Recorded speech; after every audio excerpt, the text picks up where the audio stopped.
Good morning, good afternoon, or good evening, whenever you're watching or listening to this, and welcome to Link Up Leaders, your direct link to leaders in supply chain and e-commerce.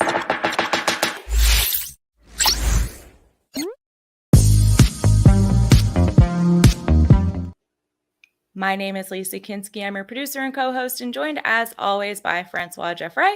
Francois, good morning. How are you, dear? Good morning. I'm doing great. This is a great Wednesday. It's a great morning. How about you? I'm doing good. It's finally warming up, but that also means that everything has a thick layer of yellow on it. Yeah, I was noticing that. I went out to my car yesterday and just over the course of like 9, 10 hours of not Oh seeing my yeah. car, completely covered. All Oh the yeah. pollen.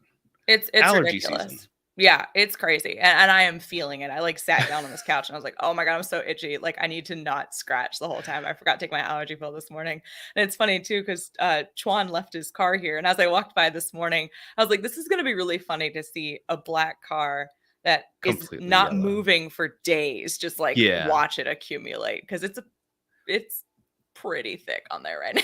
Yeah. Yeah. No, even better morning, because I got a nice Venmo from you. So thank you. I appreciate the I will avoid flipping you off on live stream. For those of you that don't know, we had a, I don't think slight team anybody challenge. knows. Well, yeah, I don't know I if don't we think we've ever talked talked about about it. A this. slight team challenge where it was kind of a motivation for all of us to get Mhm. back in the gym, aside from just, a uh, New Year's resolution that usually Right. gets lost. So we all have to go to the gym 3 times a week. And if you don't go for the 3 times, you put $20 in a pot. Mhm. And so I got a nice little Venmo from Lisa this morning. Because Well, also, I forgot to mention. there you go. Whoever goes the most times in the quarter Yeah. gets the money that's in the pot.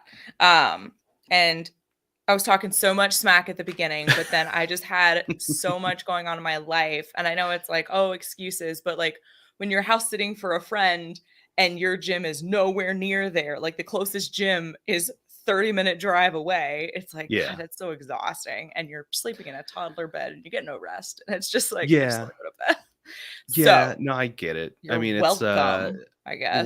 life's tough. It's challenging, but I mean, it's all about the fun part of it, which is paying me the money. So I'm happy. It's a I'm great morning. Great You morning. better let this Not go just you. pretty quickly. You better You're let not this the go only pretty one that's fast. paid. Just to put that into perspective, they're the part of the team. Oh, Yeah, I yeah, owed the yeah. most though, which You was did owe really, the most. We're gonna have to upsetting. get on top of you for that.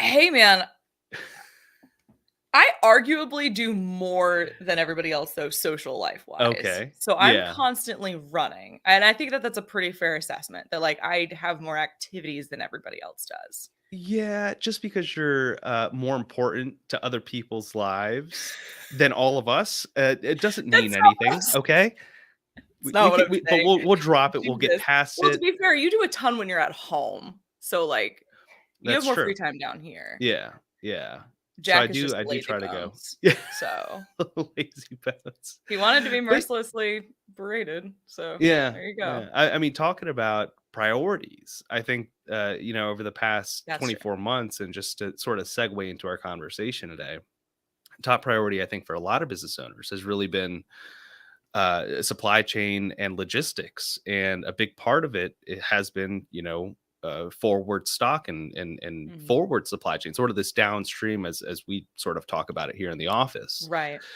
But not much conversation comes up, at least in my experience, for the reverse side of that, right? What happens when Mhm. you get returns? What happens, and particularly we were talking a little bit before the show, oversized items, right? I mean, those things cost an arm and a Yeah. leg. You go online and you're like, hey, this bike is, $1,000. 250 to that is probably just shipping. And then if 250, it costs another 250 to return that bike, and then they have to assess it, and then they have to figure out, what are they going to do with it? Or are they going to destroy it? Is it resellable? Is it worth Mhm. reselling? I mean, there's so many data points that I feel that now that businesses are focusing on, hey, let's not rely so much on just-in-time inventory. Let's keep a stock in a 3PL on the East Coast or on the West Coast, or in the Yeah. Midwest. It's like it's this new topic of conversation. That's why I'm very excited, as you can tell, to talk Yes, about definitely. what we're And talking about today. yeah, I forgot who said it the other day, if it was you or one of our guests, but they said switching from just in time to just in case Right? inventory, and I really loved Yeah. that.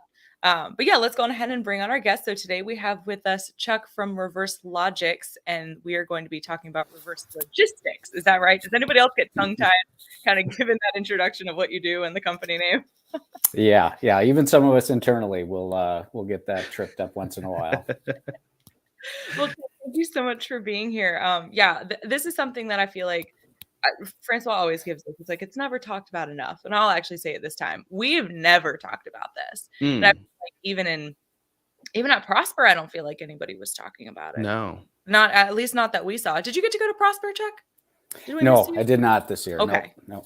Okay, gotcha. But it's a problem everyone has, which is for weird, sure, right? It's a commonplace for every single business. There's not a single business, I don't think, unless you just don't accept returns. But there's not a single business out there that accepts returns and has not had to deal with returns. It's a headache. It sounds like it. Even just as a consumer, I hate making returns, but that's that's my own thing. But Chuck, why don't you let us know a little bit about your background, and then we can talk about ReverseLogix, and then kind of what you guys do, and then we'll dive into it. Sure. No, appreciate it. Happy to join you this morning. As far as my background, I've been kind of in technology software my entire career, 20 plus years, working in a variety of capacities. Most of it has been in supply chain software, although I've worked for a few companies in a couple of adjacent spaces as well, but worked kind of in the warehouse management system space, which is a very mature industry, but still evolving, and then spent some time in the TMS, transportation management system space, and now with ReverseLogix in a marketing capacity, really in the supply chain space, and kind of almost sitting in between those two other systems I referenced, right, and connecting with a lot of adjacent technology. So, have you ever dipped your toe into the world of selling online? I have, I would say, as far as eBay and things like that, your own personal items that you no longer wish, right? The online garage sales of the world, but I haven't spun up my own business per se and done it at any kind of larger scale. But gotcha. Hey, that's how Chris Gramlich started his Amazon business. He started grabbing stuff, and his wife was like, "Where's the toaster?" He's like, "Haha, here's the money." And she's like, "Great, where's the toaster?" Right. Well, it's funny, Chuck, that you mentioned that WMS and just, I guess, inventory management systems have been around forever, right? I mean, since you had to manage inventory, there's probably been a bit of system for it, whether that is written, whether that was on Excel, whether it's through some sophisticated ERP like NetSuite. But to, I think, a lot of business owners, particularly in the e-commerce space, that have been growing and trying to scale up their operations, it's something fairly new.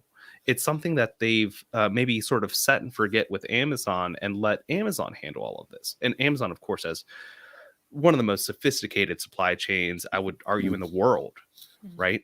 But can we talk a little bit about the WMS systems and sort of how that ties into e-commerce and sort of what business owners should be thinking about with those?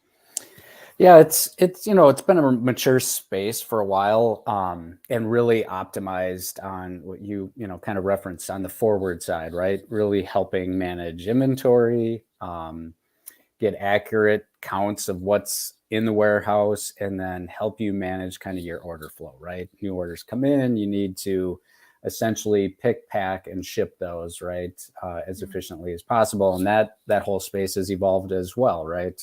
Going back several years, WMS systems were challenged with the fact of, hey, we now had much smaller order sizes coming in, but higher volumes of them, right? Driven by e-commerce, right? It wasn't, went from shipping out pallets or full truckloads of goods to now we're getting a lot of smaller orders and smaller batches, and how do we pick those more efficiently? And so, and the WMS does that very well, and has been optimized to do that on the forward side, but not so much on the reverse, right? It's, I think there are capabilities in a WMS, and we run into this all the time, where, companies think, well, we're able to process returns, right? And they can do that with their WMS. Something comes in, they can certainly scan it, and kind of receive it, but that's as far as that system goes. But what needs to happen eventually is that box, that package needs to be open.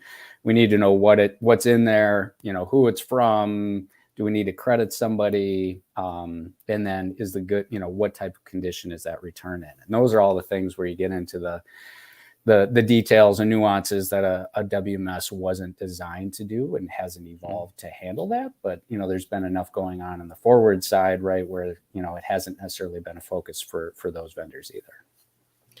And that's funny because a few years ago, I remember reading this article, and I think it might have even been on national news, but someone that was purchasing things from Amazon returned, I think, hundreds of thousands of dollars, if not over $1 million worth of product back to Amazon with rocks in the box or with faulty products. Yeah. Right. Yeah. Yep. Oh my gosh. Isn't that crazy? But it's something to think about where, like, if Amazon, something so sophisticated like Amazon is able to get screwed out of all this money, you as a small business owner that's relying on your partners, for example, with 3PL or even your own warehouse to perform these operations, is 10 times more complex. I just found that very interesting. But I guess, where do you find the biggest challenges when it comes to reverse logistics? Yeah, it's a great question. I mean, you definitely hit on one of them in terms of, what we would call fraudulent returns, right? Being able to essentially know that, what the consumer said they were sending back is actually what they were sending back. So that's created an issue, right, in terms of how do you maybe isolate or curb kind of fraudulent returns. And so technology has helped support that, right? If you're dealing with higher value items, you might, if you're using, a system, a returns management system, you might, make the consumer take a picture of that item before they send it back as part of that step to kind of isolate that. But I think the biggest probably area of opportunity with the returns management or reverse logistics is the actual, what we would call the processing side, which I was highlighting a little bit earlier, in terms of those goods show up at a warehouse or a 3PL. And you need to quickly process them. But you need to get, and what we call processing is kind of what I was saying, right? Somebody needs to scan it. From there, the package needs to be opened. You need to verify, yep, this is what Joe said he was sending back. It's this color, this size, the tags are still on it. Kind of what we classify as kind of the verifying, inspecting, and grading of a return. And all of that is done today in a lot of companies very manually, right? They might receive it from their WMS and they put it in a corner and those returns pile up, and then they say, well, we got to tackle this returns problem, right? And so they go over and they just put, resources behind it, physical labor resources, spend time opening, inspecting, and grading all the items manually, and they might go back in and record that later as inventory. But what technology can do now, right, is, hey, provide a workflow much like a WMS does on the forward side that says, hey, when you open that package, it walks you through the steps that you're verifying. Francois said he was sending back this shirt in this size in new condition, right? So you can verify all of that, walks you through the next step, and all of this is happening, either via, a tablet or on screen or whatever device or technology you're using in your distribution center. And it proceeds you to the next step, right? So you verified it, you've done the inspection. Now you can assign a grade, right? Is it grade A? It's new condition, and it can go back into inventory to be resold. Maybe there's stains, there's a hole on it, there's something, right, that gives it a lesser grade than A. And, what do you want to happen with that when it's graded, less than A? Maybe it goes to a discount channel. Maybe it gets donated, what have you. But that's kind of that whole returns processing piece. And to be able to do that with technology, you can do it a lot faster, a lot more efficient. You can essentially blend it in with your normal work stream, right? So you might be doing a lot of different things in a warehouse. You might be, receiving new inventory that just is going to be put away, right, and available for purchase. But you've also got these returns coming in. You can essentially do that the same way at the same time, right, and process those a lot quicker. It seems like a missed opportunity for extra revenue to not be handling these returns as quickly as possible. Because I'm sure that it differs per industry. I'm sure the clothing, and apparel industry, is more difficult to kind of relist those items than maybe the first thing comes to my mind is toys. I have 10 nieces know how many times you go to a baby shower or you go to a kid's birthday party and somebody has given these parents the same toy? Like you leave. Yeah. Oh my gosh, my niece, even her bridal shower, she left with 5 of the same hamper. She's like, I don't need 5 of these things. So like they were perfect. There was just too many of them. They were so easily relisted in my mind. Like, it just seems like such a missed opportunity. Are there any figures out there of like how much good inventory is just sitting there from returns that could be resold that nobody's paying attention to?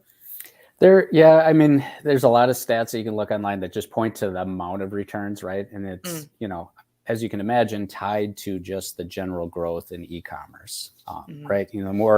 More all of us are buying online, which has really been accelerated by, a bunch of different trends, right? But then that on the back end is creating, more returns. And it is, to your point, right? And even what was hit on earlier in terms of just supply chain challenges that a lot of companies are dealing with, just in terms of getting new inventory, right, to arrive, get it overseas on a ship, onto a truck, just to their facility.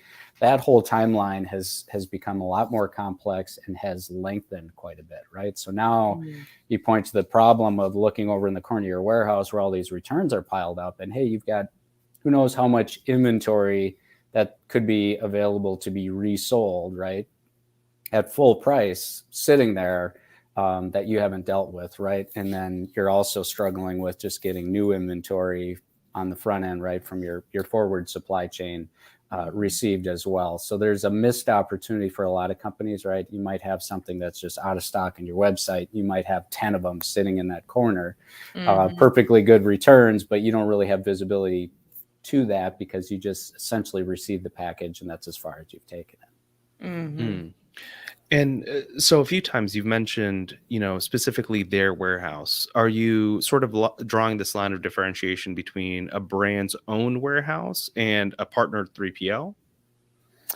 There's, there's a line there, but we, what we see in the industry is both segments of the industry are adopting technology to handle this. So if you're made the decision, and many companies do, to outsource, even the warehousing and inventory management, you've outsourced the reverse as well. So that challenge maybe has just been, kind of outsourced to a 3PL partner, but the 3PL partner is still struggling with the same types of challenges, right? Even if they're doing that on behalf of that, and 3PLs specialize, right, in warehousing, distribution, things like that, but they don't have necessarily the technology either to handle returns the way they need to be handled. So it's, they're still doing all of these steps, doing a lot of times very manual, and they're doing it for many customers. So there's a huge opportunity for 3PLs to get more efficient at the reverse side, right, across all of their customers, which again is going to, make their customers happier, but it's going to result for them in more revenue and being able to do a lot of this quicker. Yeah, we touched on this. So we moderated a panel at Prosper on specifically FBA alternatives, and we had, for example, Deliver up there, and Kahoot, and a few other very, very knowledgeable industry experts. One thing I wish we might have touched on a little bit more was this reverse side, because as I know it, not every 3PL accepts returns either. Right. Yeah. Right. Yeah. It's an opportunity where many aren't even in this space yet.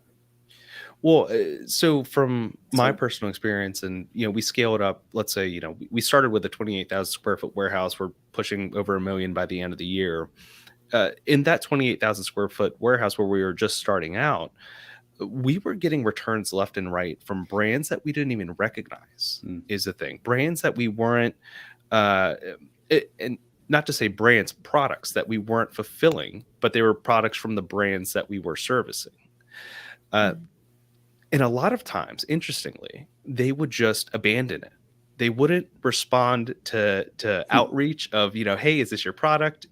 Because we have to receive it, we have to process it. What would you like us to do with it? Yeah. Do you find that a lot of brands are doing that also? Oh, for sure. Yeah, it's huge issue a lot of times with, a 3PL.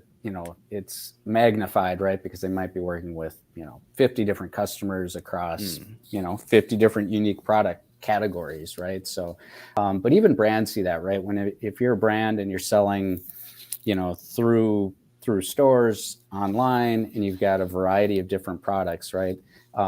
You might be getting things from all over the place, right? That, and sometimes it's not even their product, or so it's creating this whole challenge. And so there's a bunch of different issues that I think companies are trying to address, right? We touched on fraudulent returns. There's kind of this idea of blind returns, right? We didn't even know we were going to receive this, and is it ours, and all of this other issues that come along with that. And then, you're trying to manage customer satisfaction at the same time. And all of us, we noted, are very accustomed to that Amazon experience, right? And Amazon has tons of resources to throw at any kind of supply chain issue, but they've also set the bar in that experience very high, where us as consumers want that no matter where we're shopping. Yeah. And something you said about, there's some 3PLs that don't, DC's tuning in. She's got like the head emoji. Something you said, that there's 3PLs that don't accept returns. Like, they won't fulfill returns for their customers. So what if you're an Amazon seller who's not fulfilling through FBA, you're exclusively fulfilling through FBM, and you're using a 3PL that doesn't do returns? Can you just not offer returns? Like, how would that even work with the Amazon platform? Because I feel like that's just built into their to their site. How does that work? Is that ever a case? I think those situations are out there, and they might be making a determination to send it somewhere else. Maybe they've, essentially hired somebody, a lot of cases, to handle that for them, that's separate from a 3PL. But as you kind of point out, right, it's what we see, and it's, my viewpoint on it, it's a missed opportunity for, 3PL. Not, if you're doing the forward and you're doing the warehousing and you're picking new orders, right, and you're doing that across your customers, you've already have the resources, you have the physical space, right? You've got, kind of the most difficult and expensive pieces of the puzzle figured out already.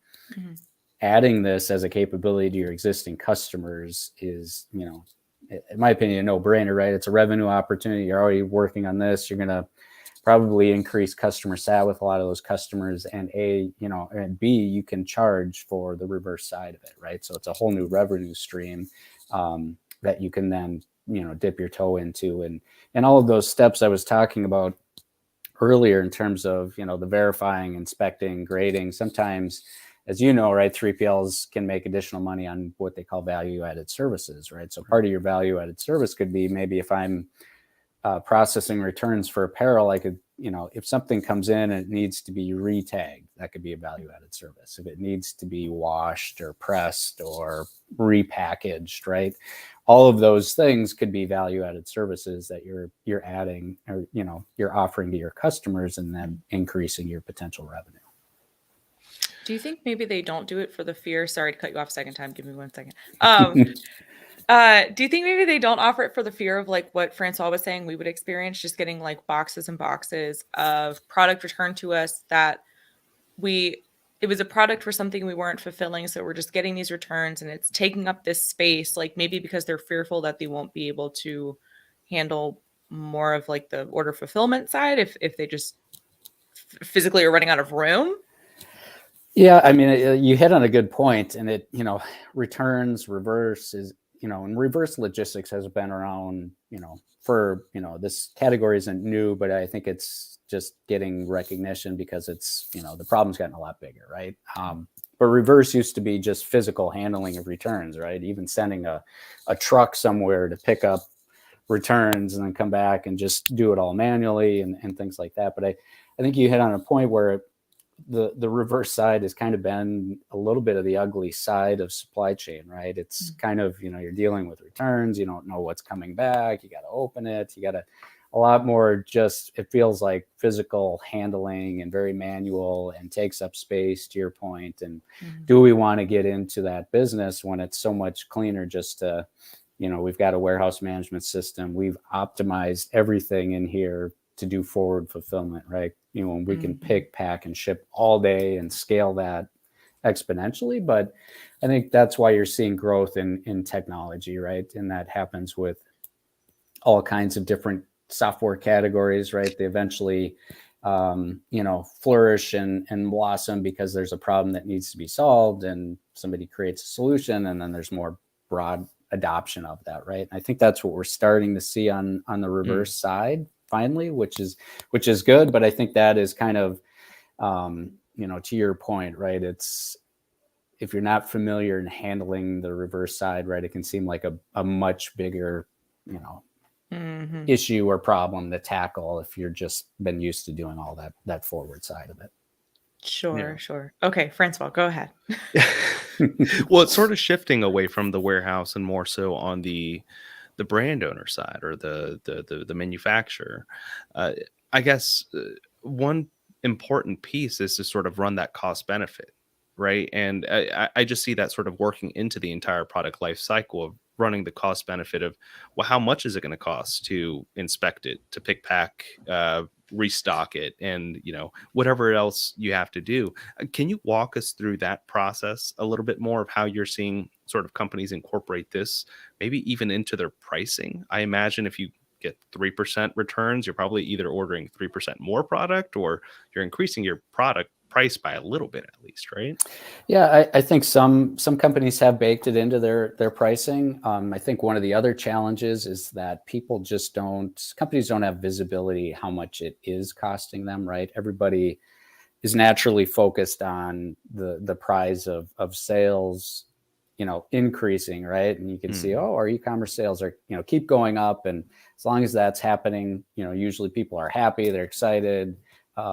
But, at the same time, you're getting more returns back, and you're really not accounting for what the cost of all of that, reverse side is really, costing your business, right? There's also even a lot of times, which is surprising, people aren't even accounting for just you're looking at the sales, but, when those come back, right, that certain percentage of those return items, right, is going to, subtract from your gross sales essentially.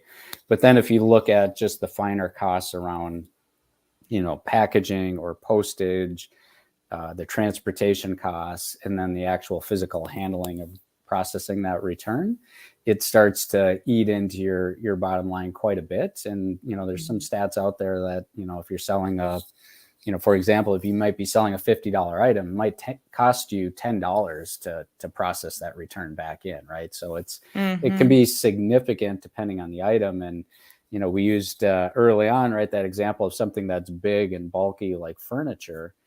You're starting to see in some cases, we use the term beyond economical return, which is, hey, it's going to cost too much to send that back. Tell them to keep it, donate it, and we'll send a new one, right? But if you don't have the data behind that to make those decisions, or to even know when something is beyond economical return, right? You're making a lot of those decisions blindly, and you might be losing even more money.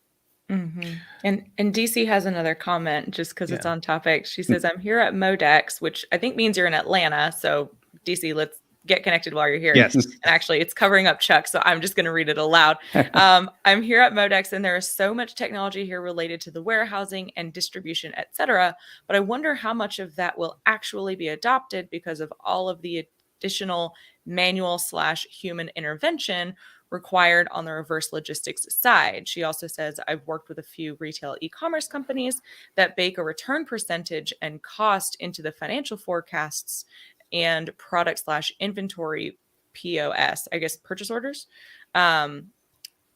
These were point of sale. No, it's PO and then a little s. POs, I guess. These are very data-driven organizations in the subscription/rental space. So yeah, that's interesting. She's seeing a lot of the technology kind of emerging and wondering. I guess not too much on the implementation. That's the word I'm looking for. Yes, yeah, not a lot of people actually adopting it. It's interesting. Yeah, is it something where do you work with 3PLs, or do you work with brands, or do you work on both sides? Let's talk a little bit about, is it ReverseLogix?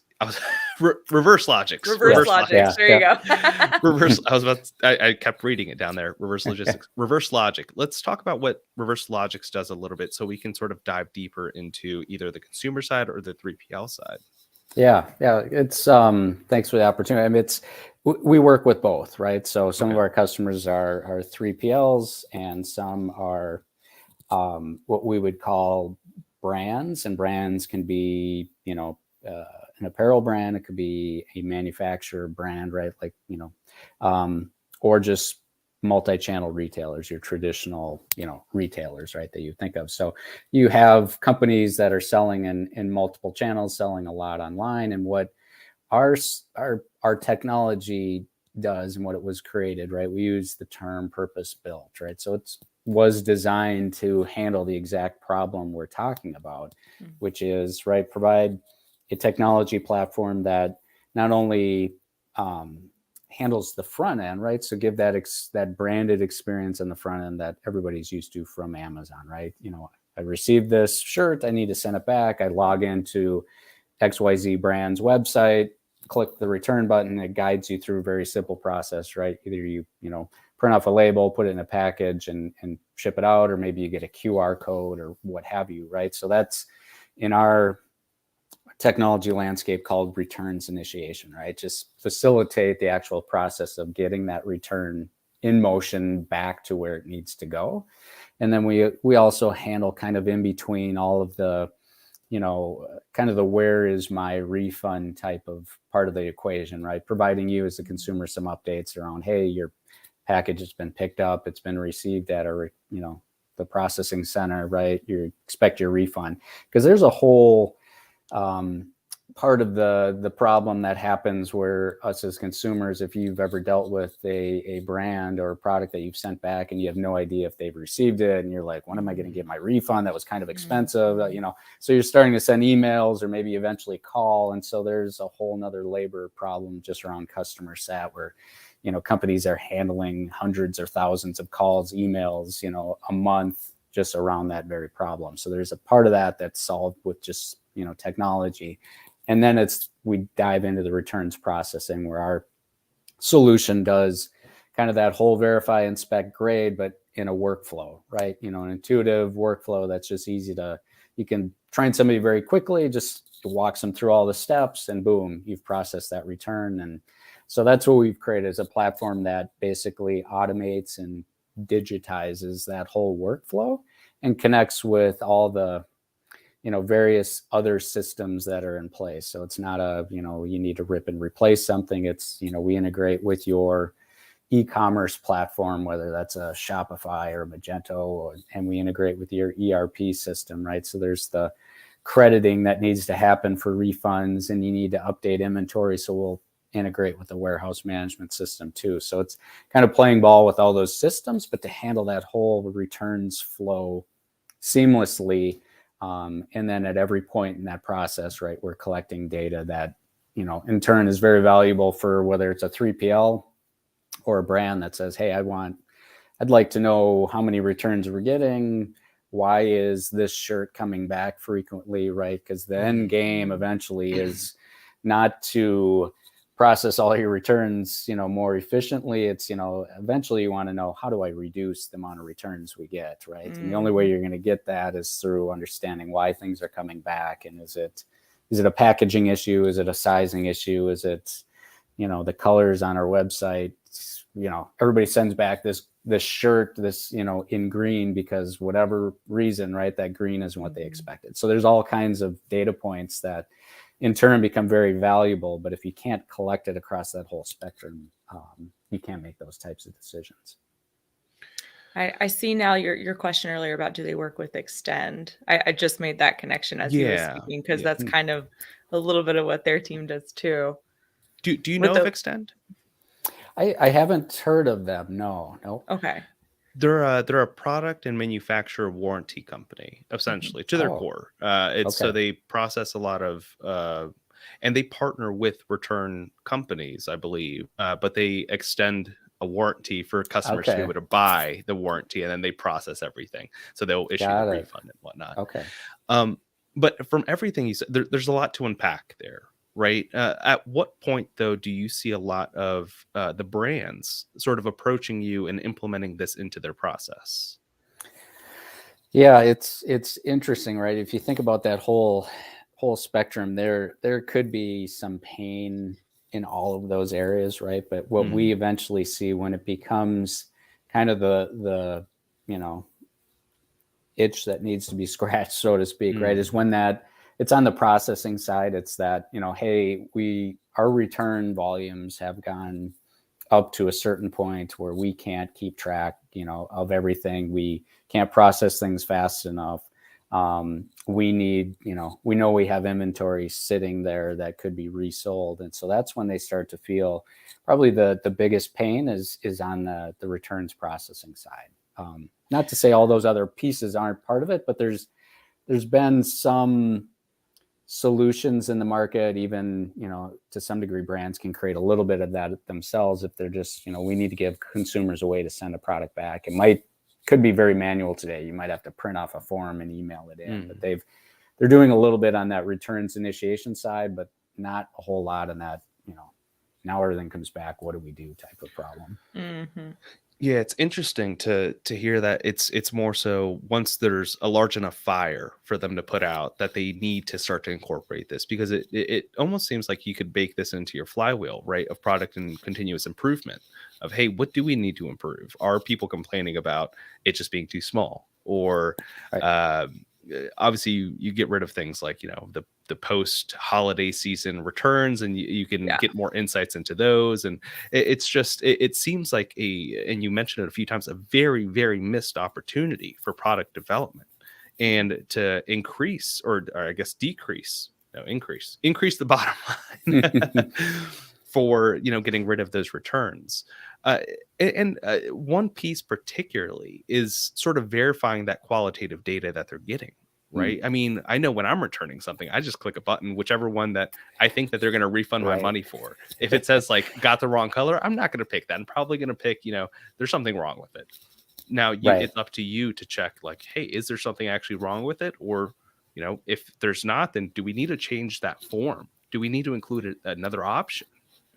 Right. Yeah. I always sometimes feel guilty, right, when you're forced with those options, and it's, you know what, I just changed my mind type of thing. Or, you know, I intentionally ordered 3 different colors, right, because I didn't know which one I wanted. And, you know, so you feel kind of a little bit guilty as a consumer, right, you know, just sending things back. But the whole model has been driven around, you know, good customer experience, giving people choices and options, right? If you want to order this shirt in 3 sizes and in 3 colors, and keep one and send everything back, you know, that's kind of been the model, right? But, you know, as you unpack that whole process, there's sure a lot of expense involved in just trying to be able to do that. And so we work with, I mentioned just kind of multi-channel retailers as kind of a category, but one of the things we allow them to do with the platform is to be able to use it in the store too. So instead of, you know, sending everything back through the mail to a big distribution center and then dealing with it all there, we allow them, if a brand wants to do it, to drive you as a consumer to a store near you to return that. And hey, we get you into the store, and maybe you buy something else, maybe we can do an exchange while you're there.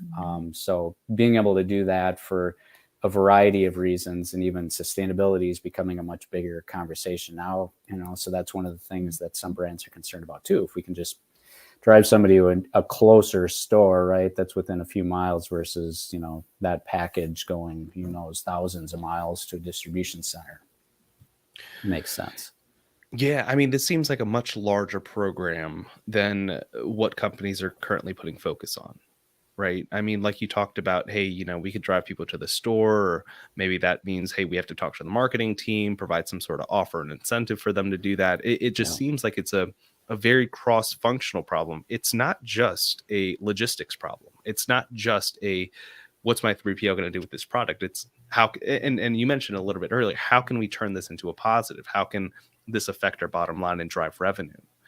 And one interesting thing that I read the other day was that China was considering, or they're starting to implement something where they're going to be buying a lot less basically trash of the world, recycled material that they're going to be importing. And over the next 5 to 10 years, particularly if this actually happens, I imagine it's going to have a huge impact on return or reverse logistics, just because a lot of those returns that might just be trash or just might, not work anymore. They typically ship to China. Someone's making money there when they're taking it back to China, right?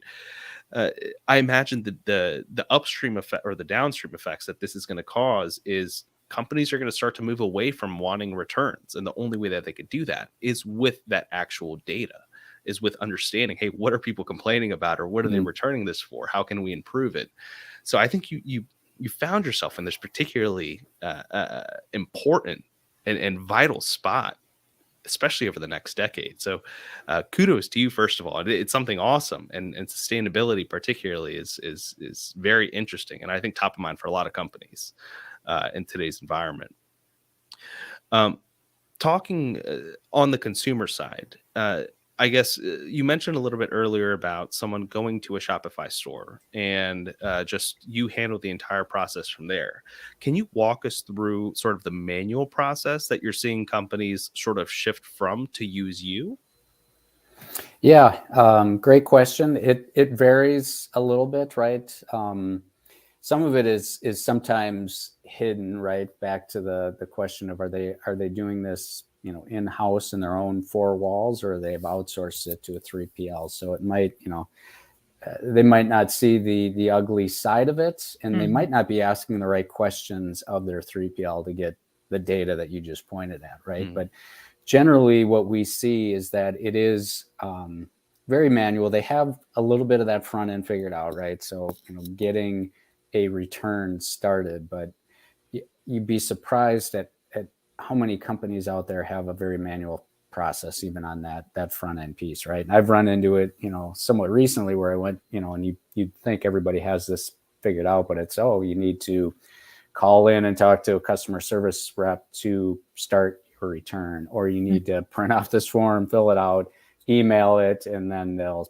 send you instructions on what to do, right? So that's the very manual front end. And then when all of that happens, right, and let's just say you have your own four walls, the return eventually shows up, and normally the case is it gets received, and you receive is probably you've scanned it as a package that's been received, you have record of it, and you put it off to the side, because you're much more focused, right? Everybody's excited about, hey, more sales are coming in, and that's the exciting piece of it. Eventually you're going to get to those returns, and that's where it's, again, manual. You open it up, and they might, a lot of times we're seeing people just use spreadsheets or, a Google sheet to record all the returns they took in for that day or week. And then they've got to turn around and somehow input that into the other systems, right? Whether it's a WMS to say we've got this much inventory that's now available, and into their ERP system to say, hey, we need to credit these consumers, these dollars. And so it's a very fragmented process. A lot of times the consumer's not happy because things aren't happening fast enough in terms of getting your refund. The brand's not happy because seems like it's taking forever, and maybe they missed some sales because they had inventory they could have resold. So that's kind of the very, and eventually it gets put away, right? Either back into inventory. And, some of the unfortunate examples of, what you hit on, some of those returns end up in a landfill or getting shipped overseas, and, end up in a landfill there. And that just creates this bigger downstream problem.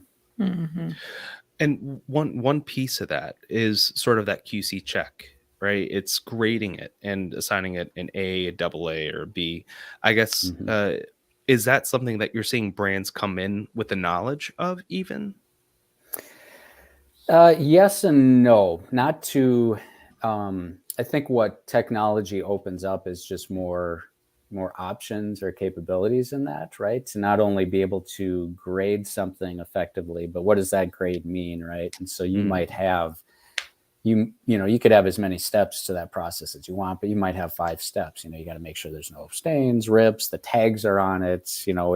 Maybe it's still in, the plastic wrap it went out into, and they never even opened it, right? So there could be a variety of steps, which gives you a lot more accuracy in that grading process based on the number of steps you build in.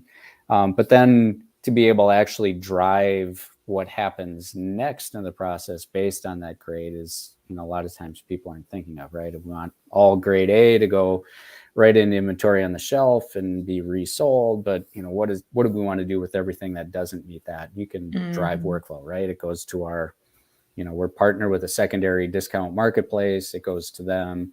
We want everything in this grade to be donated to, and you can literally, drive all the specifics you want using technology. So I think it opens up a lot more possibilities that many brands haven't thought about because they didn't know it was an option. Yeah. Yeah. And oh, go ahead. I was going to say, it's a question that you usually ask, actually, of like, who are kind of the key players within these organizations, these brands that are making the decision to onboard or kind of get into the reverse logistics, like start handling the returns or onboard a company like ReverseLogix to implement these processes? Yeah, it's excellent question. It kind of hit on it a little bit earlier when, you were mentioning that this is a multifaceted problem, right? It's, I mentioned my experience working in the WMS space and transportation space. Those were very defined kind of buying teams, if you will, right? They worked in transportation and logistics. It was all those people that were concerned about the movement of product. Warehouse management was, hey, the people who worked operations and, forward fulfillment, things like that. But the returns management reverse side involves so many different people, right? There's, some pain being felt on from the e-commerce team side in terms of, they're selling and they know they're getting returns and they want access to that rich data around, why are things coming back? Because we're, seeing all the success in the front end. And then it's operations or maybe finance has a, seat at the table that says we need to get this problem under control. It's eating away at costs. And then usually the driver of it is within the supply chain, warehousing operations, the distribution side, where again, that's where the most of the pain is. Probably it's the most obvious because you've got this physical problem. I can see with my eyes all these boxes and packages that we need to take care of, and we've got to assign labor to that, and that's a challenge because we can't find enough people as it is, and to carve out time in a week or a month to do that. Ugly side of it, non-revenue generating part of the business, right, becomes kind of a thorn. So that's usually where the problem is identified or driven. But, beyond kind of that first conversation with us as a vendor, right, everybody, all those other teams are eventually involved: e-commerce, finance, operations, supply chain, once in a while, even somebody that's from the transportation side, because there's a element of, even if you're just integrating with different carriers to send that return back, right, there's kind of a cost there. Gotcha. And you had said something earlier that you kind of retouched on just now, about the brand maybe not knowing the right questions to ask their 3PL to get the data about like either how many returns or what the returns are. So what are some of those right questions? Like, what should the brand owners be speaking with their 3PLs about, or what questions should they be asking them to get this information? Yeah, I think a lot of it is, at the very base level is, how many returns are we getting, and, what is the mix across their SKUs or their product lines or products, right?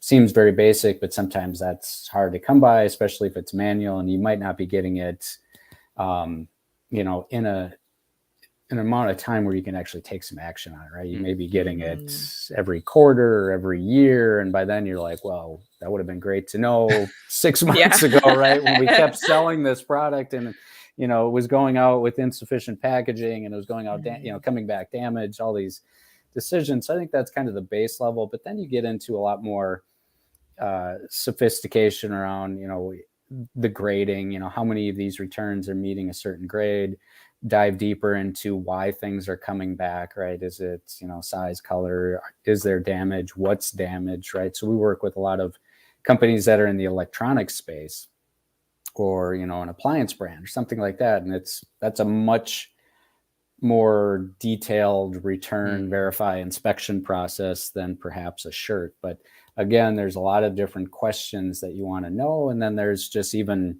base things around what you're paying that 3PL to do, right? How many returns can they process an hour? And, as more returns go up, is there a higher cost to that? And then getting into those value added services, maybe you want them to repack everything and they're not today, right? There's different levels, but I think you want that data as soon as you can, and across, there's a lot of teams that want to see that. Definitely makes sense. And it's funny, DC joined in earlier. DC's a friend of the show also. She's been on, and one of her key drivers and missions, I believe, and DC, correct me if I'm wrong, but it's really shifting this mindset of supply chain being a cost and an expense rather than being a revenue driver of your company. And we touched on a lot of it today, where it's, hey, maybe a product is coming defective from your manufacturer. You have to have a conversation with them. Maybe it's the packaging is insufficient. Well, now you have to talk to your packaging manufacturer, your 3PL. Maybe it's your 3PL shipping out the wrong product, and so now you have to have another. There's so many points to this, right? Where it's shocking, honestly, and maybe it's because it took us an hour to actually just decompress a lot of this, but it's shocking that this isn't one of the primary focuses of companies when they are launching a brand, that it's not an integral part to their supply chain. You want to know why? Because it's not as sexy. It's not as That's sexy why they don't as, focus on any. Right. Yeah. Exactly. Yeah. That's where all the focus, right? The Modex show was referenced earlier. You go there and you can see the coolest technology and automation and robots and, palleting and all this other stuff that's very cool. But most of all of that technology is still very much focused on the forward side of this, area of the supply chain, and how do we sell and ship more products faster, right? And not so much on what happens when it comes back. Yeah, everybody's so focused on just getting the dollars in the door. It's right. These are more dollars in your door. Yeah. Do you have? Do you also own and operate your own 3PLs where you handle reverse logistics?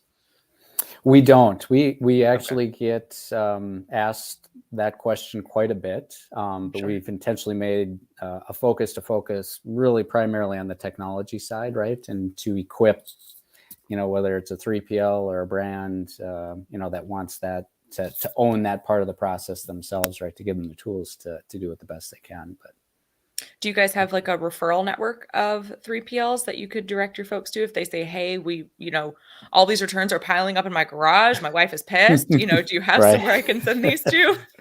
We do. Yeah.